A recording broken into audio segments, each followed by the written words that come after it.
ओम शांति। आज है 18 अक्टूबर 2021 के साकार महावाक्य 18/10/2021। आज बाबा बोले, मीठे बच्चे, बाबा कितनी दूर से तुम्हें पढ़ाने आते। बाबा कितनी दूर से तुम्हें पढ़ाने आते हैं। पढ़ाई की फीस भी नहीं लेते। पढ़ाई की फीस भी नहीं लेते तो कितना प्यार से पढ़ना चाहिए। तो कितना प्यार से पढ़ना चाहिए। प्रश्न है, रूहानी गवर्नमेंट ने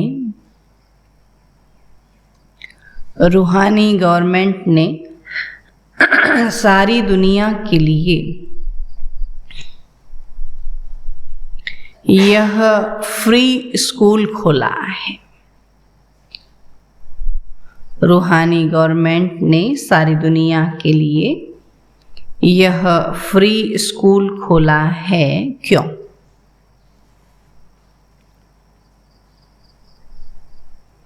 उत्तर है, क्योंकि सभी आर्फन निधन के बन गए हैं ना, अनाथ बन गए हैं, निधन के बन गए हैं। बाप ऐसे गरीब बच्चों से फीस क्या लेंगे? बाप ऐसे गरीब बच्चों से फीस क्या लेंगे? इस अंतिम जन्म में बाप ऐसी पढ़ाई पढ़ाते हैं। इस अंतिम जन्म में बाप ऐसी पढ़ाई पढ़ाते हैं जिससे तुम विश्व का मालिक बन जाते हो। जिससे तुम विश्व का मालिक बन जाते हो। जो नए नए बच्चे पढ़ने के लिए आते हैं, उन्हें भी कोई घाटा नहीं होता है ना। कोई फीस नहीं है तो बाबा कहते नए बच्चे भी सहज पढ़ सकते हैं ना। नए नए बच्चे पढ़ने के लिए आते हैं, उन्हें भी कोई घाटा नहीं होता। भल पिछाड़ी में आए हैं, भल पिछाड़ी में आए हैं, लेकिन थोड़ी मेहनत कर पुरानों से भी आगे जा सकते हैं। बल पिछाड़ी में आए हैं, लेकिन थोड़ी मेहनत कर पुरानों से भी आगे जा सकते हैं। गीत है, जाग सजनिया जाग, नवयुग आया आज। ओम शांति। मीठे मीठे रूहानी बच्चों ने गीत सुना। रूहानी बाप ने कहा कि यहाँ तुम बच्चों को आत्म अभिमानी हो बैठना होता है। परम पिता परमात्मा और बच्चे अभी आकर मिले हैं। सारे कल्प में 5000 वर्ष में अभी ही बाबा हम बच्चों से आकर के मिले। तो इसको कहा जाता है आत्माओं और परम पिता परमात्मा का इस सृष्टि पर मेला है ना। परम धाम में तो मिलेंगे ही, लेकिन वहाँ ये खुशी ये नशा नहीं होगा। लेकिन यहाँ जब मिलते तो खुशी होती है। तो यह मेला एक ही बार होता है। आधा कल्प सतयुग त्रेता में कोई बुलाते ही नहीं। तो तुम बच्चे सुखी रहते हो और जो सुख तुम आत्माएं अभी पा रही हो तो तुम पहले सतो प्रधान थे और अभी तमो प्रधान पतित बन पड़े हो, फिर बाप पावन बनाते हैं। जब पुजारी बनते हो तो दुखी होते हो, तो 5 विकारों के कारण ही दुख होता है। और जितना जितना सीढ़ी उतरते जाते हो उतना दुखी होते जाते हो, है ना। सतयुग से त्रेता, त्रेता से द्वापर, बाबा कहते द्वापर से कलयुग आए तो दुखी होते जाते हो।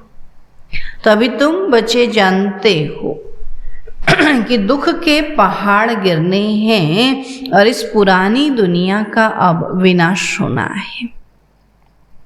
तुम्हारी बुद्धि जानती है कि बाबा है निराकार और वह टीचर बनकर हम सालिग्रामों को पढ़ाते हैं।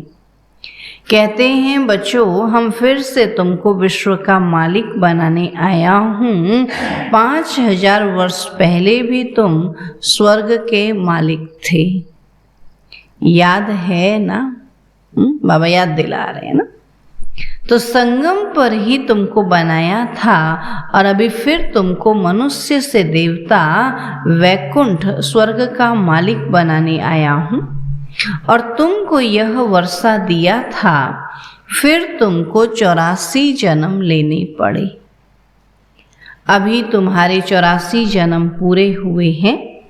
अभी मैं आया हूँ तो फिर तुमको पहले नंबर जन्म से शुरू करना है ना। ये अंतिम जन्म है, फिर बाबा लेके जाएगा, फिर पहले से शुरू करना है।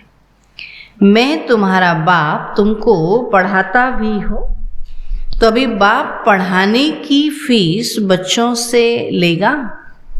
नहीं। बच्चों से फीस कैसे लेंगे?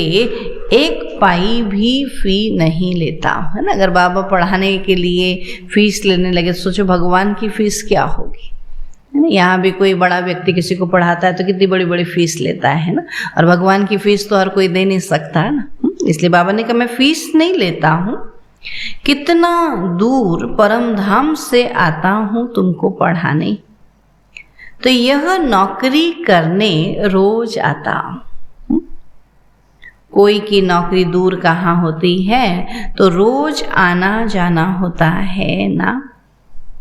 तो तुम जानते हो बाबा ज्ञान का सागर है, जो हमको सृष्टि के आदि मध्य अंत का ज्ञान देते हैं। तो भगवानुवाच, मैं निराकार परमात्मा हूँ, न कि श्री कृष्ण। तुम जिस कृष्ण को भगवान समझते हो वह भगवान हो न सके। बाबा के तो देवता हैं, वो तो पूरे 84 जन्म लेते हैं और भगवान को अपना शरीर नहीं है। जैसे तुम आत्मा हो वह भी आत्मा है, परंतु सिर्फ आत्मा कहने से तो सबके साथ मिल जाएंगे, इसलिए मुझे परम आत्मा कहते हैं। तो ड्रामा प्लेन अनुसार मुझ आत्मा का नाम शिव है और मैं हूँ निराकार।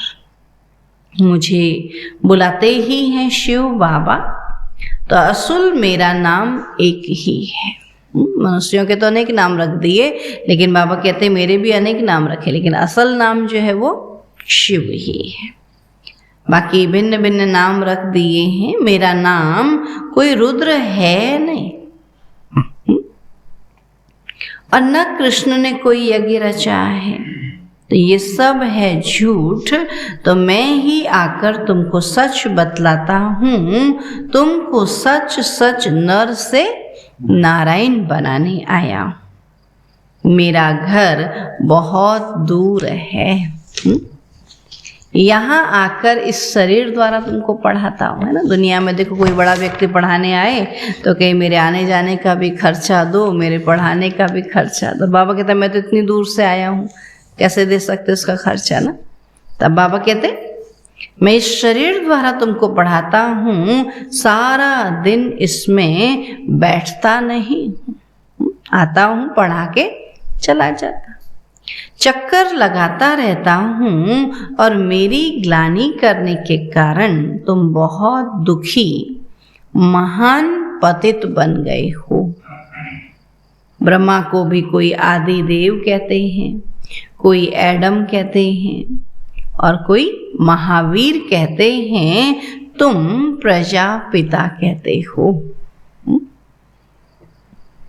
तुमने मुझे आधा कल्प याद किया है, इसलिए मुझे इस पराये देश में आना पड़ा है ना। बाबा कहते रावण का देश है ना, पराया देश है।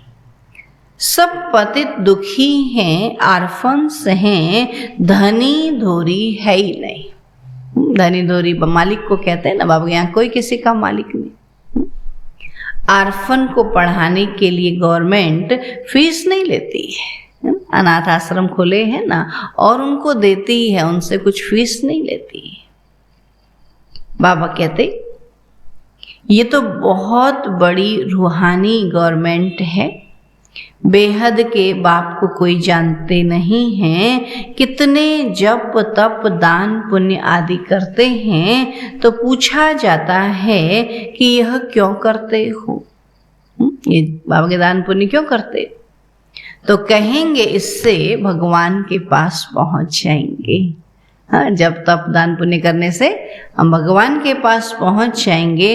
अब कोई जप तप करने से पहुंचेगा, कोई शास्त्र पढ़ने से, तो बाबा कहते हैं ऐसे तो है ही नहीं। बाबा तक कोई नहीं पहुंचता, लेकिन बाबा हम तक पहुंचते हैं, फिर हमको पढ़ाई करनी है ना। बाबा कहते हैं भक्ति करते करते तो तुम और ही पतित बन गए हो, पंख टूट गए, तुम उड़ नहीं सकते हो जब तक तुम्हारे में ज्ञान घृत न पड़े। घृत अथवा पेट्रोल खत्म हो जाने से ज्योत बुझ गई है और फिर मैं आकर भरता हूं। तुम जानते हो बाबा आया हुआ है और यहाँ तुम खुशी में रहते हो। घर में जाने से तुम भूल जाते हो, तो तुमसे मैं इस पढ़ाई की फीस नहीं लेता।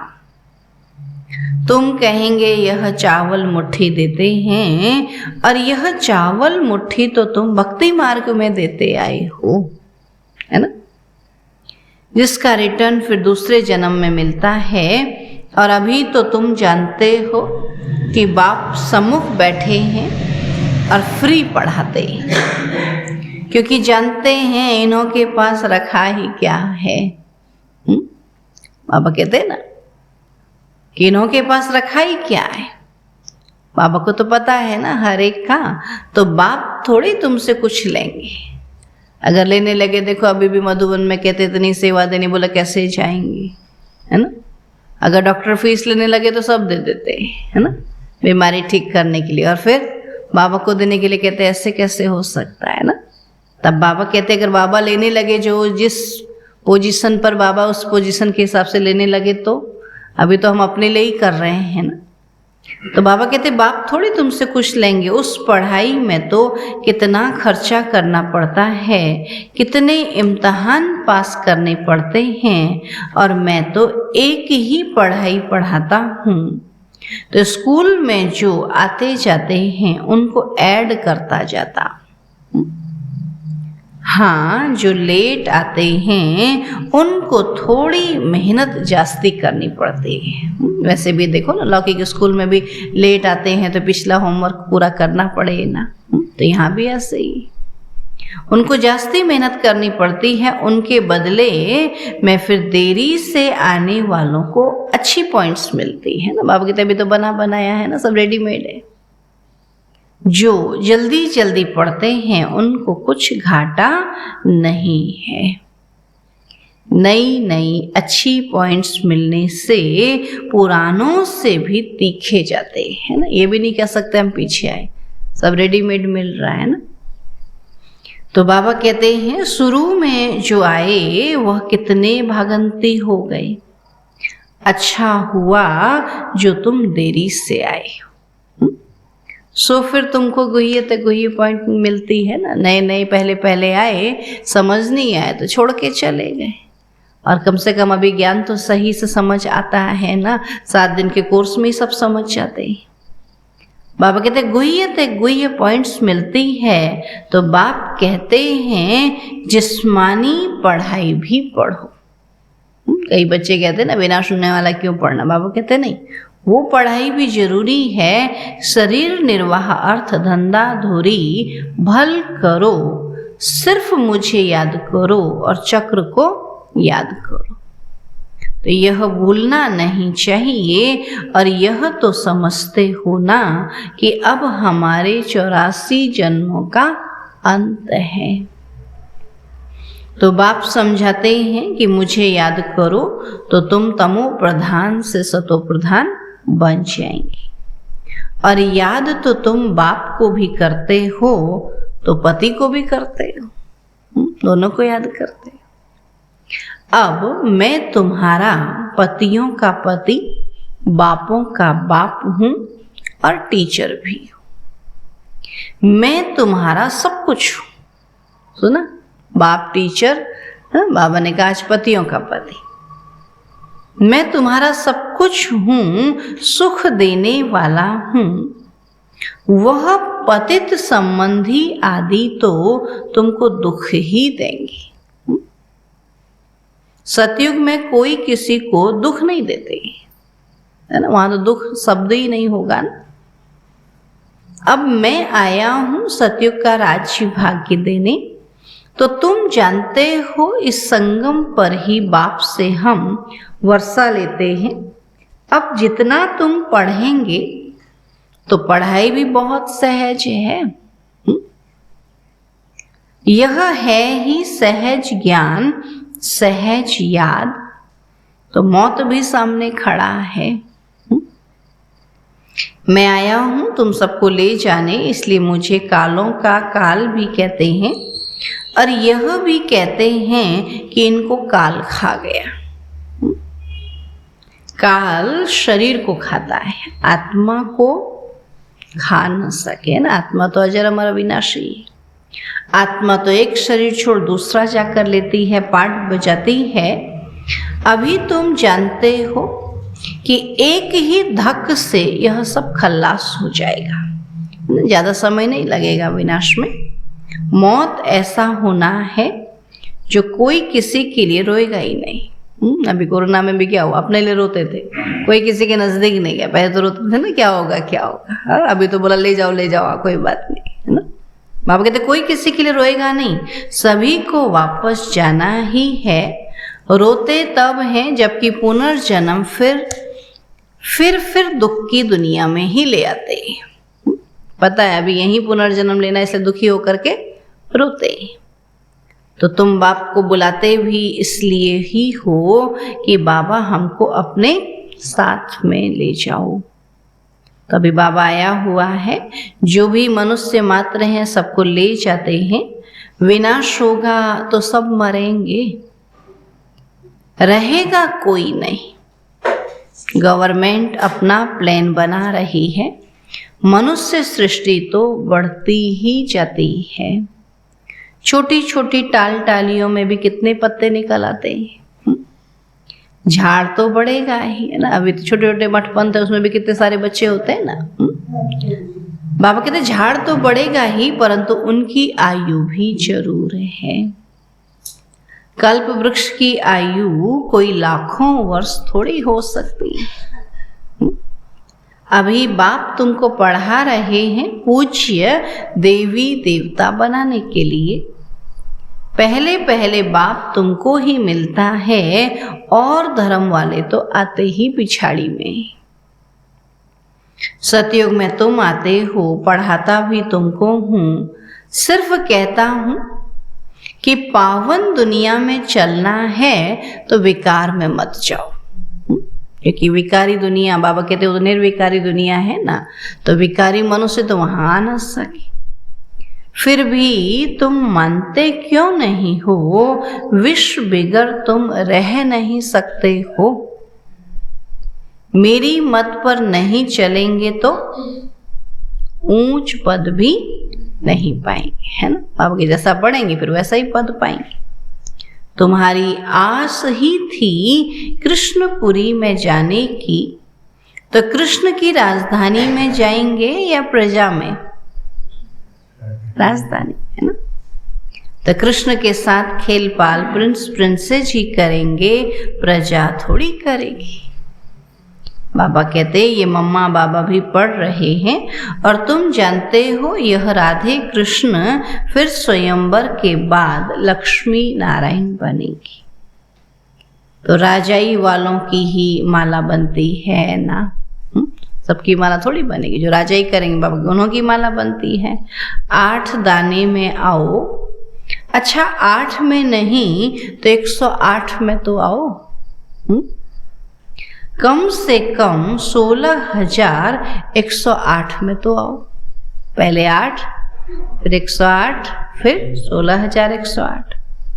तो यह है ही राजयोग, बाप की श्रीमत पर चलना चाहिए। बाबा कहते घर के भातियों को समझाओ, पहले तो घर में ही समझाओ ना, दुनिया वाले तो पहले फिर समझेंगे। बाप तुमको समझाते हैं औरों को समझाने के लिए। हमने तो समझ लिया ना, अभी औरों को कैसे समझाए उसके लिए बाबा के तुमको समझाते हैं। इस पुरानी दुनिया का विनाश होना ही है और महाभारत की लड़ाई भी प्रसिद्ध है। जबकि भगवान आया था तो भगवान ने ही आकर राजयोग सिखलाया था, तो स्वर्ग की स्थापना और नरक का विनाश हुआ। यह समय वही है, फिर राजधानी स्थापन हो जाएगी। तो सतयुग में दूसरा धर्म होता ही नहीं। तो भारत कितना सिरताज था, कितना साहूकार था। क्रिश्चियन लोग सब यहाँ से ही साहूकार हुए, है ना। यहाँ से ही लूट के ले गए तभी तो साहूकार हुए हैं। अब वो कहते हैं हम देंगे, तो बाबा के रिटर्न कर रहे हैं ना। सोमनाथ के मंदिर से भी कितना माल ले गए ऊंट भरकर। अब यह तो एक मंदिर की बात है, भारत में बहुत मंदिर थे ना। उस बड़े मंदिर के आसपास भी कितने ढेर सारे मंदिर हैं ना। बाबा कहते बहुत मंदिर थे। तो बाप सारे झाड़ का राज समझाते हैं कि मैं बीज ऊपर में हूँ और यह उल्टा झाड़ है ना। नॉलेजफुल मैं हूँ, तुम मुझे पुकारते ही हो पतित पावन आओ। फिर भी कह देते हैं नाम रूप से न्यारा है, बुलाते भी हैं नाम भी लेते हैं, फिर भी कह देते नाम रूप ही नहीं। तो रावण ने सबको एकदम बेसमझ बना दिया है। अभी तुमको स्मृति आई है कि हमारा बाप कौन है और यह चक्र कैसे फिरता है। सबकी समझ तो एक नहीं होती ना। बाबा कहते सब की समझ अपनी अपनी है, सब एक जैसा समझ जाए, एक ही समय में समझ जाए, ऐसा तो है ही नहीं। फिर तो मेहनत ही नहीं होती ना कुछ। किसी को भी जाके सुनाते उसको समझ आ जाता है ना। बाबा के सबकी समझ एक जैसी नहीं होती है। एक की समझ न मिले दूसरे से, एक के फीचर्स न मिले दूसरे से। तो अभी तुम बच्चों को बाप का बनना चाहिए ना। वह बाप भी है, टीचर भी है, तो सदगुरु भी है। तुम जानते हो यह फीस कुछ लेते ही नहीं है। बिगर कौड़ी खर्चा तुमको 21 जन्मों के लिए राजाई मिल जाती है। तुम भक्ति मार्ग में ईश्वर अर्थ कुछ देते थे तो दूसरे जन्म में तुमको मिलता था, और अभी तो मैं डायरेक्ट आकर भारत को स्वर्ग बनाता हूं।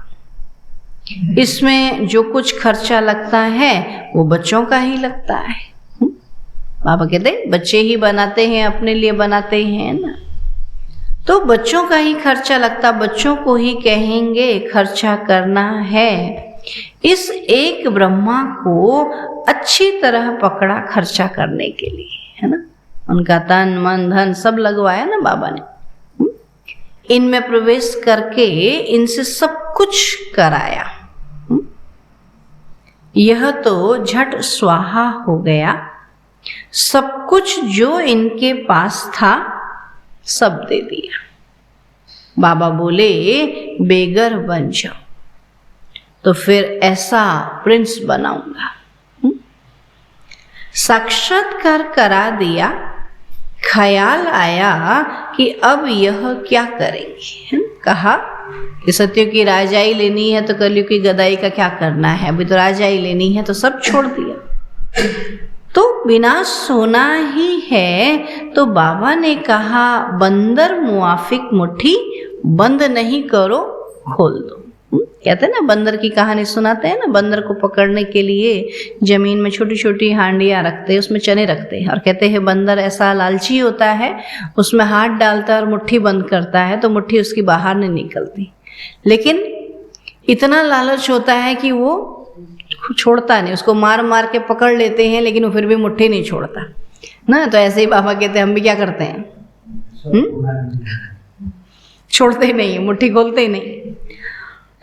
तो बाबा ने कहा बंदर मुआफिक मुट्ठी बंद नहीं करो, खोल दो। झट खोल दी, है ना, ब्रह्मा बाबा ने तो झट खोल दी, नहीं तो इतने बच्चों का खर्चा कैसे चलता। तो बच्चू बादशाह पीरू वजीर यह हो गया।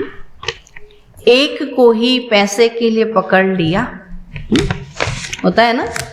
बाबा कहते एक ने ही इतना सारा कार्य कर दिया और बाबा इतनों को पकड़ दे तो क्या ना हो जाए, है ना। लेकिन बाबा सबका भाग्य थोड़ी बनाता है ना, करवाने वाला तो कौन है, बाबा है ना।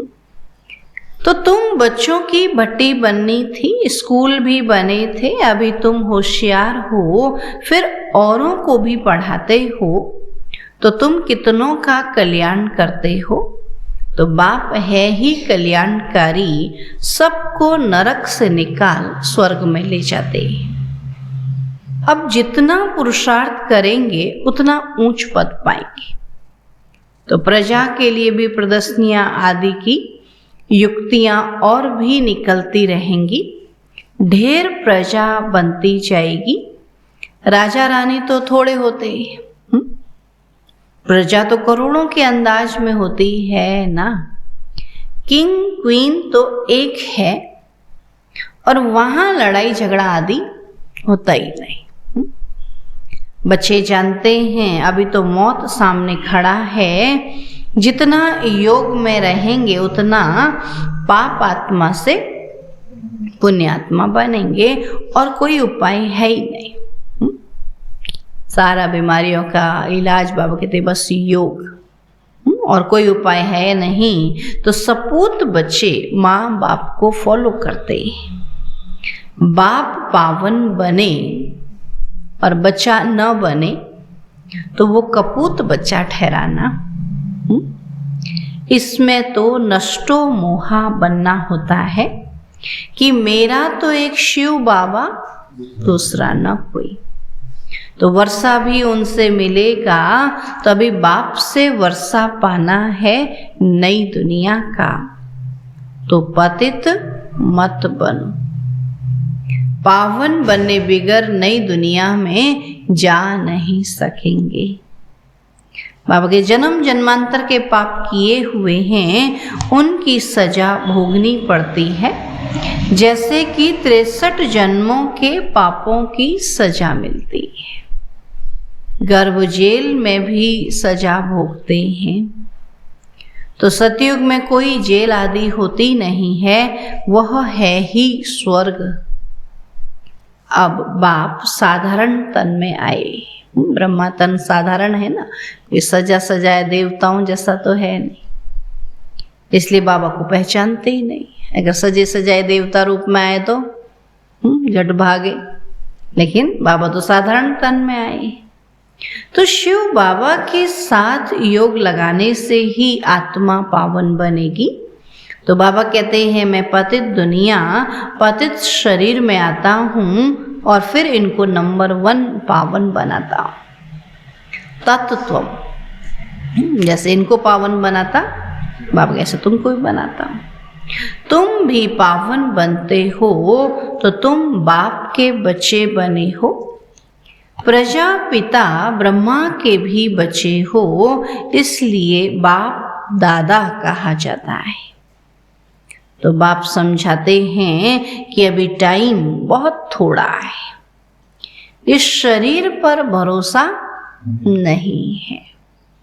बाबा को याद करते रहो, स्वदर्शन चक्रधारी बनो, सारा दिन यही बातें ख्याल में रहे।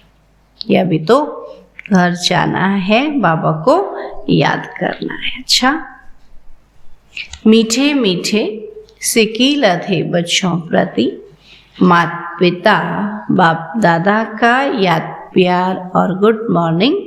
रूहानी बाप की रूहानी बच्चों को नमस्ते। हम रूहानी बच्चों की रूहानी बाप दादा को नमस्ते नमस्ते नमस्ते। धारणा के लिए मुख्य सार है, पूरा पूरा नष्टो मोहा बनना है। पूरा पूरा नष्टो मोहा बनना है। एक शिव बाबा, दूसरा न कोई। एक शिव बाबा, दूसरा न कोई, यह पाठ पक्का करना है। यह पाठ पक्का करना है। सपूत बच्चा बन मात पिता को फॉलो करना है। सपूत बच्चा बन मात पिता को फॉलो करना है।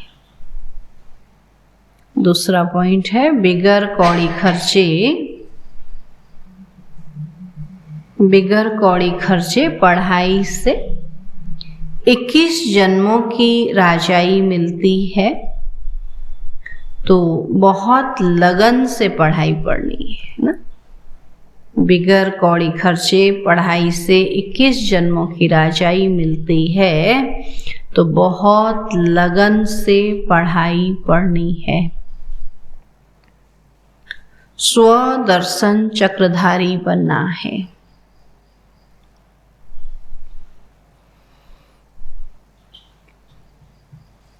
स्वदर्शन चक्रधारी बनना है। वरदान है आज का, सर्व खजानों से भरपूर बन।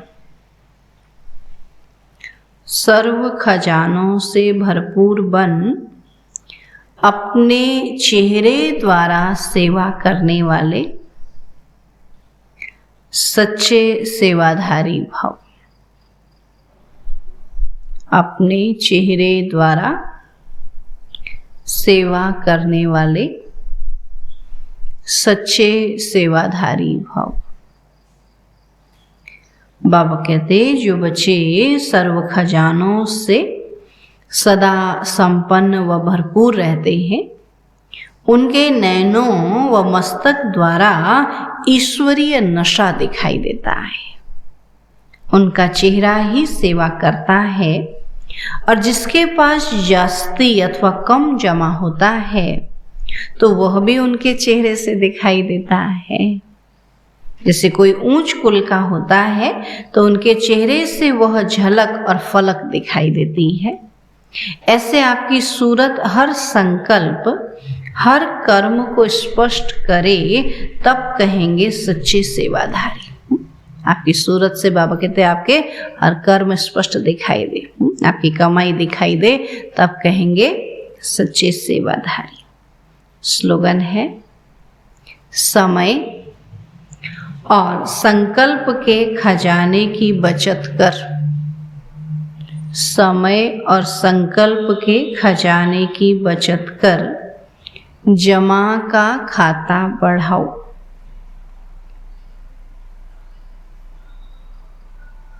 समय और संकल्प के खजाने की बचत कर, जमा का खाता बढ़ाओ। जितना बाबा की याद में रहेंगे, व्यर्थ संकल्प नहीं चलाएंगे, तो उतना बाबा कहते जमा का खाता बढ़ेगा। अच्छा, ओम शांति।